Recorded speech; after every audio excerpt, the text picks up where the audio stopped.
व्यवस्था है। Separation of power में आपका जो है सबसे निचले स्तर का जो व्यवस्था किया गया वो पंचायती राज व्यवस्था, पंचायती राज व्यवस्था को अपनाया गया। पंचायती राज व्यवस्था, सेपरेशन ऑफ पावर का जो सबसे अहम कड़ी है पंचायती राज व्यवस्था, जो सबसे निचले स्तर का होता है। शहरों में नगर निगम की व्यवस्था किया गया और गांवों में पंचायती राज व्यवस्था का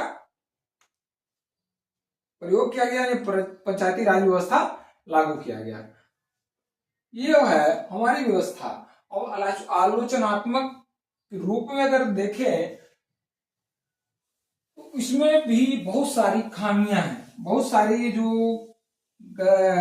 कमियां हैं, उन कमियों को देखें, उन कमियों को भी देखना बहुत जरूरी है, क्योंकि अगर बात करें लोकतंत्र की व्यवस्था और क्या व्याख्या कर रहे हैं तो कमियों को नजरअंदाज नहीं किया जा सकता है।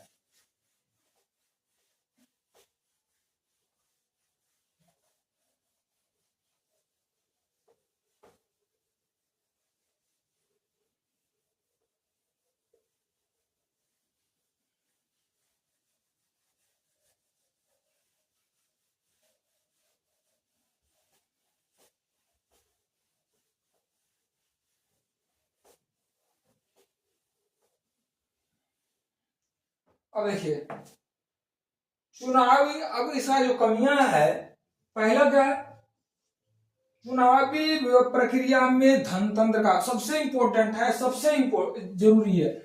चुनावी प्रक्रिया में अथाह धन का खर्च, चुनावी प्रक्रिया का महंगा होना, प्रक्रिया का महंगा होना, महंगा होना सबसे बड़ी कमियां है। अब चुनावी प्रक्रिया इतनी ज्यादा महंगा है, इतना ज्यादा खर्चीला है कि हर व्यक्ति चुनाव को नहीं लड़ सकता है। हर व्यक्ति जो है चुनाव नहीं लड़ सकता है। चुनाव में खर्च का जो है सीमा अथाह है। धनतंत्र यानी जिसके पास यहाँ सीधे अगर कहा जाए तो धनतंत्र का महत्व बढ़ गया है। यहाँ जो है धनतंत्र का महत्व बढ़ गया, धनतंत्र का महत्व बढ़ गया। अब यहाँ जो पहले था कि राजा का बेटा राजा नहीं बन सकता है, लोकतंत्र का मेन मोटो है राजा का बेटा राजा नहीं बन सकता है, लेकिन यहाँ जो है भारतीय लोकतंत्र में धनतंत्र का महत्व ज्यादा बढ़ गया है।